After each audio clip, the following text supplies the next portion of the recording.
Welcome to the Month End CPG Community Chat. The Month End will provide emerging CPG brands real-life knowledge into the accounting, finance, and operational worlds. Our guests will be key stakeholders from those same brands as well as other key contributors to the industry. Welcome to episode 39 of the Month End Podcast. Today we have Sam Pantazopoulos from Vizer. How are you doing today, Sam? Doing well. Excited to be here. Thanks for having me.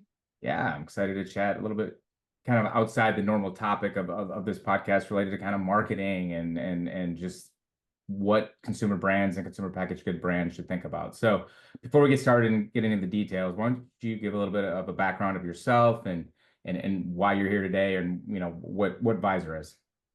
Yeah, I didn't necessarily think I would find myself in CPG marketing either. So we kind of both find ourselves at that table. I grew up in a small town in Maryland, went to school in San Diego, and launched a consumer app right out of college. So jumped kind of head first into the entrepreneurship game. Vizer is short for incentivize. So it's all about helping consumer brands create incentives to market and share their products is the core of what we do. So to think of it simply, it could be like $1 off of a product in a retailer, buy one, get one, any kind of free initiative, but all incentives geared at how do we help consumers get access to more products and help market brands. Awesome. That'll make sense. Fascinating that you jumped right into a consumer brands app right at college. How did that happen? It was a really roundabout path. I went to school for business and I knew that I wanted to do something in the entrepreneurship space, but I wasn't quite sure what that was going to look like at the time. I studied business administration, so it gives you a little bit of everything. I did take some accounting classes, so have 2 semesters of accounting under my belt, but I was really interested in the marketing side of things more so. And kind of anything that had to do with like creative and brand building was really where my heart was at.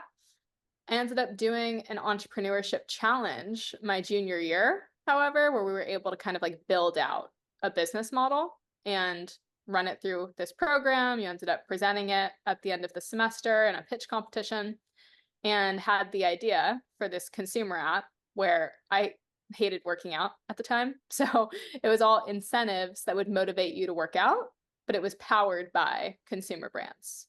So you would work out and then you would see kind of like a healthy offer from a Suja or an Olipop, somebody kind of in our network that you could go redeem that product and try it. Huh, it's fascinating.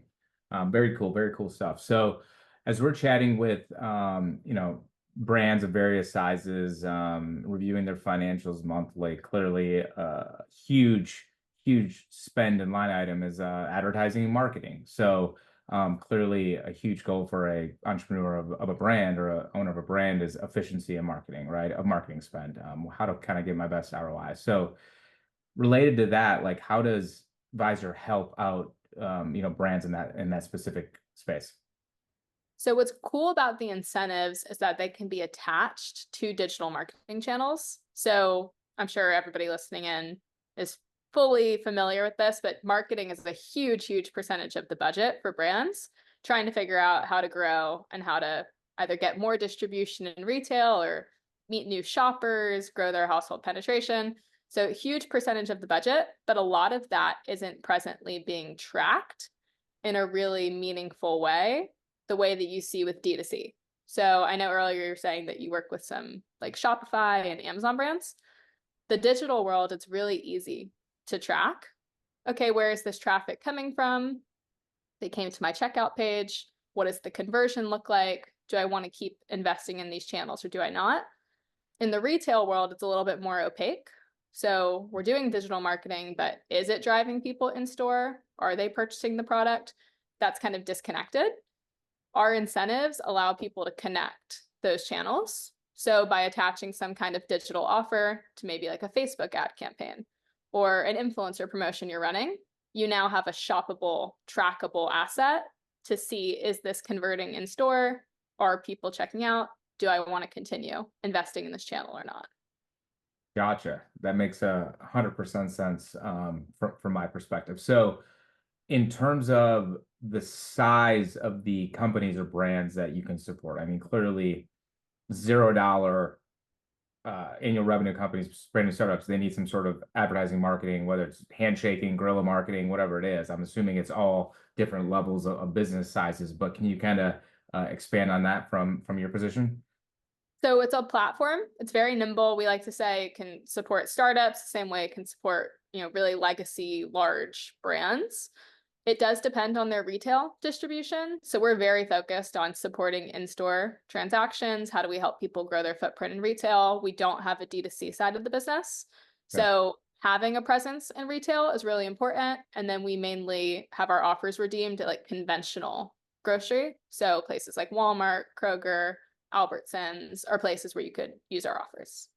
So when you say real time, like as soon as the offer is redeemed and paid for and scanned at the cash register, basically like it goes to their portal and they can track and say, wow, that's turning, right? So that's what you mean by real time. Basically, you're able to kind of see the ROI you're getting on that campaign. Yep. Yeah. So it's all platform based. You could log into your portal and then you could see this offer was claimed, which is pretty rare for any kind of like trade incentive promotion. A lot of this can have, 2, 3, 6 months before you're figuring out how did that perform versus it is real time. So, from an aspect of just, like let's boil this down to cash, right? Like small businesses, any business, cash is king. How can I, again, get back to the best ROI or efficiency on my cash spend, no matter whatever it's labor, marketing, inventory, whatever. Basically, this is helping you be more efficient with your cash because you're able to in real time to see incentives. Yeah, you're offering your customers in order to drive more sales, higher velocities, etc. Absolutely. Yeah. So it's a sales tool and that we're driving people in store to purchase product. Ideally, say you're doing some kind of discount, like $1 off, that's going to move more units than if there was no incentive associated with it. So you kind of have that like revenue driving cash focus. But I think the cash savings is a really big piece of the business and opportunity as well, where if you're investing in a channel and you don't have any visibility into if that channel is converting, you may continue to spend money after it really makes sense to. So I'm always looking at, hey, how much of the budget can we save? And then reallocate into channels that we know are performing well. And if we do that, we're kind of supporting cash on both sides, right? We're not wasting it on inefficient channels. And then because we're doubling down on efficient channels, we're seeing more sales at the register. Makes 100% sense. So just stepping back from the actual the product or advisor, like what are some best practices that you see from just a marketing lens for a small business or any business to kind of attack their marketing and PR kind of needs? It's evolving so quickly, I think, especially in the retail space, which was kind of standardized for a long time. But now you're seeing so many new tools coming out.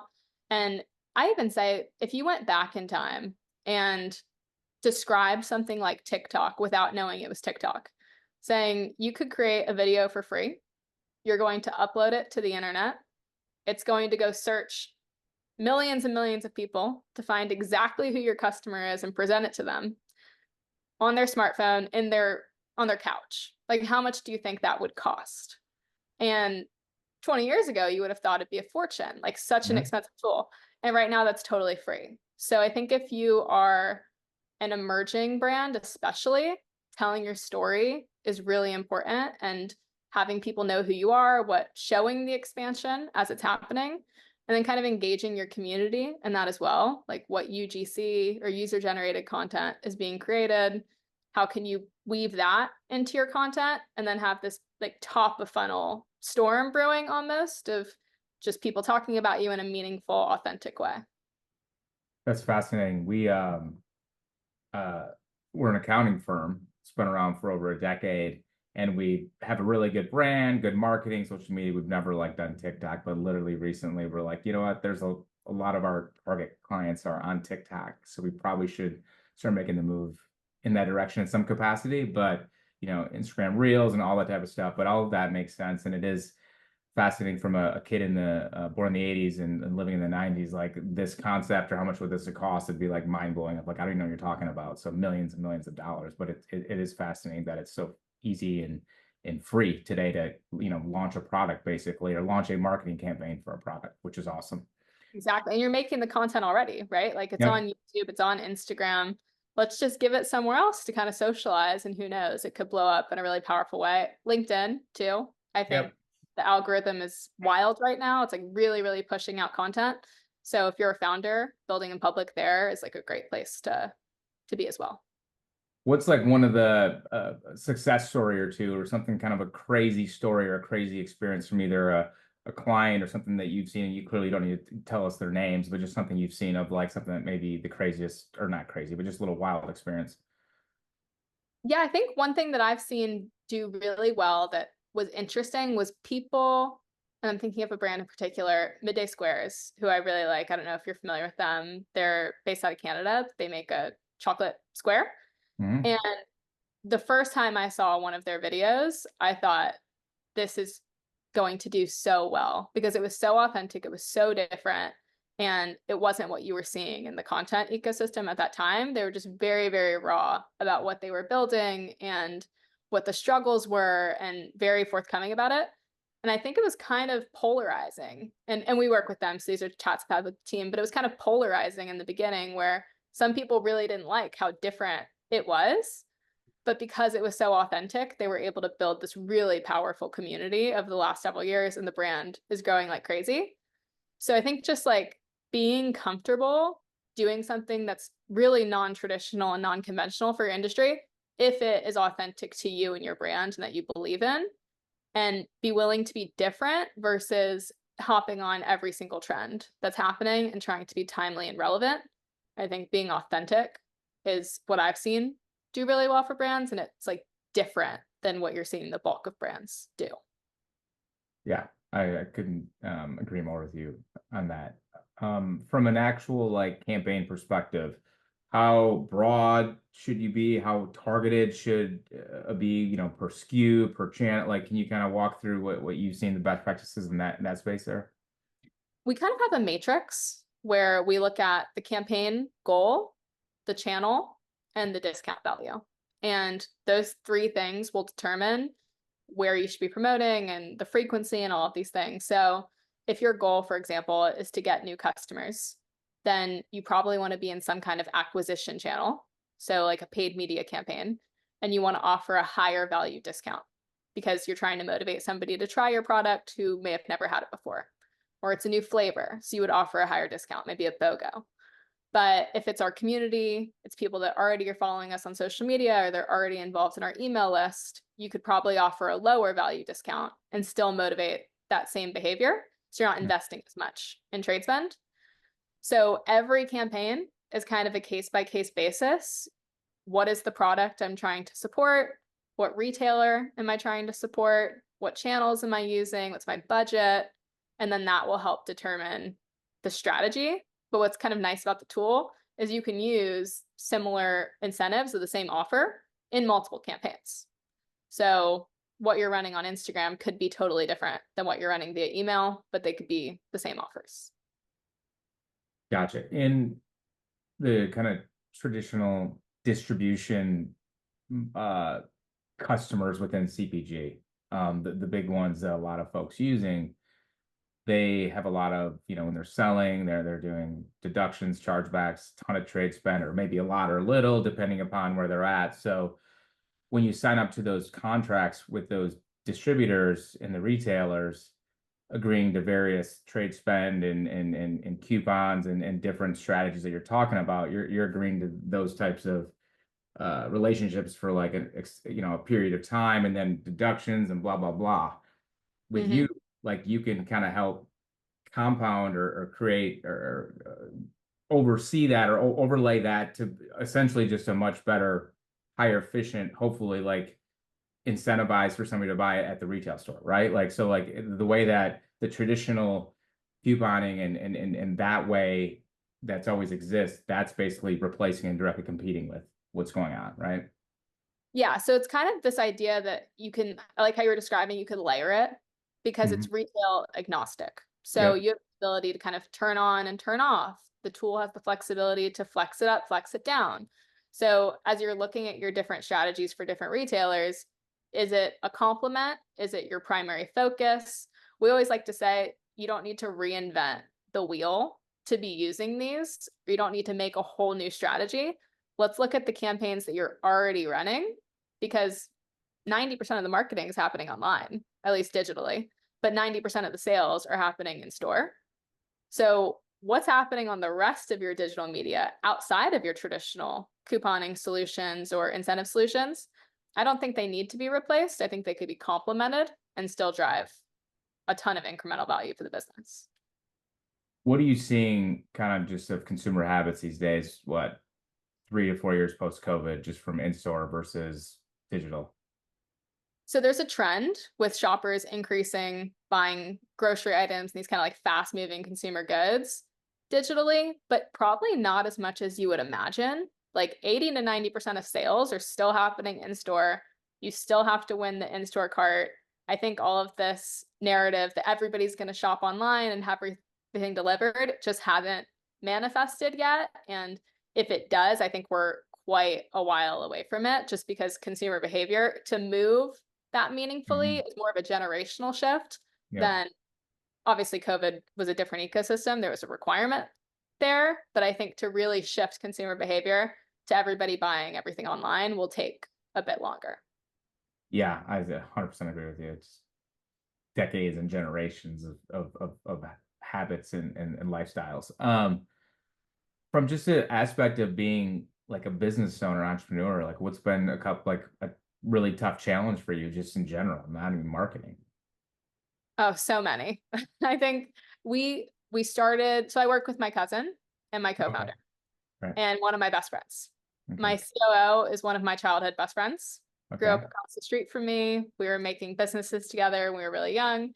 So we have this very kind of like family core to our business, but also trying to remember like, hey, we're running this as a performance organization. Like when people talk about your team as a sports team, not a family, that's very true. So like, how do you separate out kind of the personal and still work together? Fortunately, like we all have a great working relationship. So it's been an awesome foundation, and we've been able to kind of like recruit people in from our network, and the team has maintained that as it's grown. But with that, like as the company is growing and evolving, your skill set as a leader is required to evolve at that same rate to match whatever challenges are arising for the business. So I think trying to like navigate the ups and downs of the startup journey while also navigating how am I evolving as a leader to be able to kind of shepherd through these challenges has been an interesting, fun, and educational journey and personal development and self-reflection. Yeah. I'm assuming a big part of the success of you and your what, cousin and one of your best friends is having a good boundaries of this is my function department, that's yours. We have to trust each other, but let's keep that separate. Is that true? Very much so. So in the beginning, we were 22 and 23 and sat and wrote out, this is who's responsible for what. Like if these things happen, this is what we'll do in those instances, which I think is so important for any business partnership, just having hard conversations at the beginning. But one thing that we do that's been incredible, and I recommend it for any like founding team or business partnership, is Dylan and I will go to lunch once a month. And it's like a therapy kind of check-in lunch. And it's, what am I doing that's driving you crazy? What are you doing that's driving me crazy? And how are we going to fix that before we leave this lunch? And it just created this space to have really productive conversations. And since we started implementing that, like it's been such a transformational thing. That's awesome. Yeah, my wife and I own this company, so we've been doing it for over 12 years. So it's boundaries don't impede me over here. You stay away off my plate. It's just, and then you have to have trust of just like that's taken care of and let it be. But I love the therapy sessions. That's a great idea. And then the growth, the leadership aspect of it. Yeah, it's like that imposter syndrome. It's like, why am I here? Like, I never signed up to lead a team of X number of people or a revenue of this much. Can I really do this? Do I have the confidence to do this? Do people believe in me in this? It's like everything's great, and all of a sudden one day it just kind of like the questions start going in the brain. Is that kind of what you're talking about? Of just continually evolving Yeah. and making sure that I'm staying ahead of the curve of my team and the good leader that I need to be for them. How have you been doing it? Like, what are your tips? I have no idea. No, I think a big part of it is um hiring great talent and then letting them do what they do best and not over micromanaging them. But additionally, it kind of goes back to the first point you mentioned, like a very a big part of the growth of Accountfully has been my wife Meredith, who's my business partner, who I talked about, is like we're there as support structure. So there's like a little therapy constantly in there, like what you're saying with your co-founders of like, hey, like I had a bad day. What's going on? How did this work? Okay, go. Like you're not alone. And I think after you kind of talk it out and go forward, you're like, all right, let's move on to the next step, right? And then it's just kind of moving forward day after day after day, and trying to make the good decisions or best decisions you can. So I don't think there's like a like easy answer to it. It's just you just have to figure it out basically. Yeah, no, I totally agree with that. One day at a time, one step at a time. Yep, definitely. So, and how big is your team right now? So we're up to 17 Wow, now cool. Cool. and All in just got California or distributed? so we're primarily in San Diego. We've Yeah. had two team members that were in San Diego since move out and one in LA. But overall, pretty much condensed, and we just got an office in the La Jolla area if you're ever in town. Gotcha. All right. And then before I move on to kind of the final two questions, I just wanted to know, Maryland really just about crab cakes and football?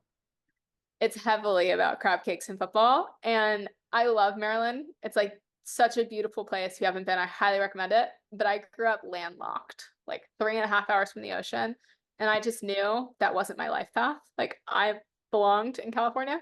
So Yeah. I was trying to get out for the longest time. But now when I go back, I really appreciate it. It was a great place to grow up. Awesome. Yeah, I was born and raised in Michigan, landlocked, and then I'm live down here in Charleston, South Carolina. So I'm like 3 blocks from the beach right now. So So beautiful. uh, only place to live. I can never move away. So, but hey, this was a great chat, Sam. As we kind of go out, I have a couple kind of just general questions here. So, number one, what is like one do for a consumer brand founder? I think one do is to really define your vision early on and make it as big as you want it to be. Like, don't kind of skimp on the vision, like, really dream where can this go? What do I want this to look like? Because that kind of becomes your edge of possibility. So, let that happen because then all of your decisions are guided towards that. And if you shortchange it early on, then you're going to make decisions that can't reach its full potential. Nice. And then what is one consumer brand retail business don't? Don't, this is kind of like a compliment to that, but don't get in your own way unnecessarily. I think just starting and continuing to push things out and learn, like you can never make a perfect plan in a silo. You have to get it out there, and then that's where you find the holes. So push things out, figure out what's working and what's not, use that data to inform your decisions as time goes on, and you'll end up somewhere better than if you kind of wait and keep it all in a silo. Yeah, that rings true to me of just go out, figure it out, make some mistakes, improve, go, make some mistakes, improve better and move forward in that direction. I think that's been a big part of Accountfully's growth and success as well. So this was awesome. Thanks so much, Sam, for joining. Can you tell the listeners where they can find you or find Vizer, find you? Just, give us some of that. Yeah, of course. So website's just joinvizer.com, Vizer, short for incentivize. And then for me, LinkedIn is probably the best place. Just Sam Pantazopoulos, my name, pretty active there. Awesome. Awesome. Well, thanks again, Sam. Episode 39 of the Month End Podcast. I hope you all enjoyed it. And I learned some things, which is awesome. So thanks, Sam. Take care. Thank you.